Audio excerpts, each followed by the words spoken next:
स्वागत है आपका आपके इस YouTube channel to news for student पर। दोस्तों आगे बढ़ने से पहले आप सभी से रिक्वेस्ट की वीडियो पर अगर नए आए हैं तो चैनल को सब्सक्राइब करके बेल आइकन दबा दीजिएगा। दोस्तों आज तमाम खबरों पर हम लोग चर्चा करेंगे। तो सबसे पहली जो खबर है वो है केंद्रीय कर्मचारियों की महंगाई भत्ता 4% बढ़ाकर 50% कर दिया गया है। यानी दोस्तों कह सकते हैं कि इस नए साल के जनवरी में अपने कर्मचारियों के महंगाई भत्ते यानी जो डीए होता है उसको 46% से बढ़ा करके अब आपका 50% करने की घोषणा की गई है। यानी इससे फ़ायदा ये होगा कि जो भी सरकारी कर्मचारी हैं जो केंद्रीय में हैं, यानी कि जो रेलवे, बैंक, एसएससी वगैरह में जो जॉब करते हैं उनके लिए एक सुनहरा अवसर हो गया और एक अच्छा मौका है कि उनको अब महंगाई भत्ता 4% बढ़ाया गया है। और इससे क्या होगा, उनके मूल वेतन का ठीक आधा जो है डायरेक्ट उनको डीए के रूप में मिलेंगे, बाकी अलाउंस उसी तरह सेम है।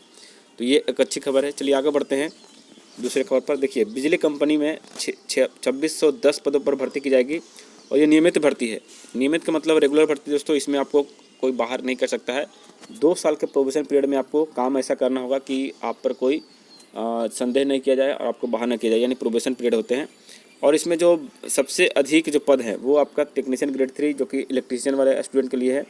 उसके बाद जूनियर अकाउंट क्लर्क है। ये दोस्तों जो ग्रेजुएशन में आप बीकॉम से किए हुए यानी कॉमर्स से किए हैं उनके लिए है। कॉरेस्पॉन्डेंट क्लर्क और स्टोर असिस्टेंट ये एक 230 जो पद हैं, ये सिर्फ और सिर्फ ग्रेजुएशन किसी भी सब्जेक्ट से आपका है, बीए है, बीएससी है, बीए बीकॉम है, ठीक है। उसके बाद जेई वालों के लिए सहायक अभियंता और कनीय अभियंता 2 पोस्ट यहाँ पे देखने को मिले हैं, ठीक है। तो ये एक अच्छा सुनहरा अवसर हो सकता है, लेकिन इसमें उतना ही ज़्यादा परेशानी भी आपको है क्योंकि कंपटीशन भी उसी लेवल का होगा और आपको तैयारी भी उसी लेवल की करनी होगी, क्योंकि इसके साथ साथ कई सारे एग्ज़ाम आपके सामने पड़े हुए हैं। तो देख लीजिएगा एक बार।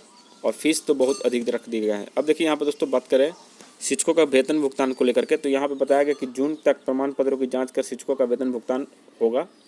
तो ये चीज़ें यहाँ पे बताई गई है। चलिए नेक्स्ट बढ़ते हैं। देखिए सबसे ज़्यादा इंपॉर्टेंट है दोस्तों सिपाही भर्ती परीक्षा जो 21,391 पदों के लिए हुई थी। इसमें आर्थिक अपराध इकाई ने चयन परिषद कार्यालय में खंगाला। यानी कि दोस्तों यहाँ पर आप देख सकते हैं कि 21,000 से अधिक सिपाही भर्ती के लिए जो है गुरुवार को ईओयू के दोपहर में अचानक केंद्रीय चयन परिषद सिपाही भर्ती बोर्ड के अंदर जो है कार्यालय पहुंच गए और एसपी व डीएसपी के नेतृत्व में आर्थिक अपराध इकाई की अलग अलग टीम ने चयन परिषद के पुराने व नए दोनों कार्यालयों में सिर्फ परीक्षा से जुड़े दस्तावेजों की जांच की, बल्कि परिषद की पदाधिकारी व कर्मियों से परीक्षा प्रक्रिया से संबंधित पूछताछ भी की। और जांच अभियान देर रात तक चली और परिषद कार्यालय के जांच की लेकर आर्थिक अपराध इकाई ने कोर्ट में सर्च वारंट लिया था।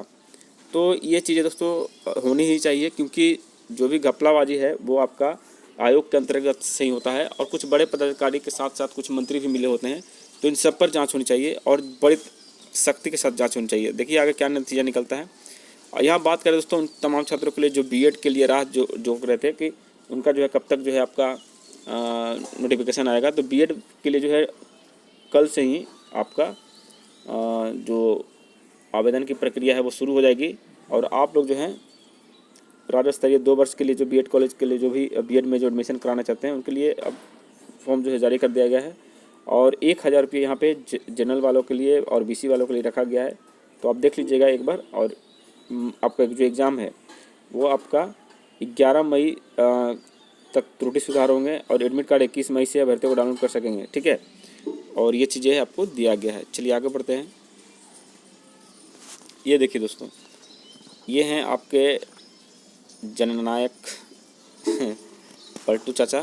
तो इन्होंने क्या कुछ कहा है अंतर्राष्ट्रीय महिला दिवस के अंतर्गत में। इन्होंने कहा कि हमने जो भी रोजगार से संबंधित जो भी भर्तियां निकलती है उसमें 35% आरक्षण है और वहीं प्राथमिक विद्यालय में 50% आरक्षण दे दिए हैं। और उसके बाद इन्होंने कहा इंटर पास के लिए 25,000, ग्रेजुएशन पास के लिए 50,000, बाकी और भी कई सारी बातें की हैं इन्होंने। तो ठीक है, महिला सशक्तिकरण तो आप कर ही रहे हैं, लेकिन दिक्कत इसमें पुरुषों को बहुत ज़्यादा हो रहा है, क्योंकि पुरुष नाराज़ है कि इतने इतने सीटों पर अगर महिलाएं चली जाएगी तो बाकी छात्रों का क्या होगा। तो खैर देखिए ये सबके अपने अपने नज़रिया है देखने का, लेकिन चलिए ठीक ही है, महिला सशक्तिकरण होना भी चाहिए, तभी अपने देश का और राज्य का और क्षेत्र का विकास होता है।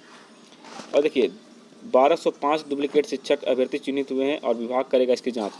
बात क्या है दोस्तों, तो मामला ये है कि एक ही सर्टिफिकेट के नंबर पर इतने कैंडिडेट जो है नौकरी कर रहे हैं नियोजित शिक्षकों में, ठीक है। आप देख सकते हैं ऐसे अभ्यर्थी हैं इतने लोग जिनके टीईटी रोल नंबर और नाम समान है लेकिन स्कूल भिन्न भिन्न है। देख लीजिए कितने बड़े बड़े फर्जीवाड़े हैं।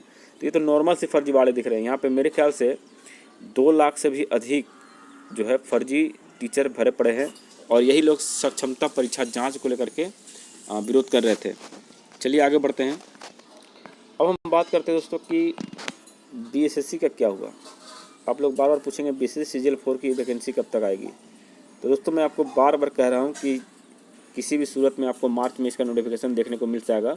नोटिफिकेशन नहीं भी आती है तो शॉर्ट नोटिस आपको दे दिया जाएगा कि आपका जो है ऑनलाइन फॉर्म इस तारीख से स्टार्ट होने वाला है। बाकी मार्च में ही आपका सब कुछ होने वाला है, टेंशन मत लीजिए, इसके लिए आप निश्चिंत रहिए। चलिए मिलते हैं, तब तक जय हिंद।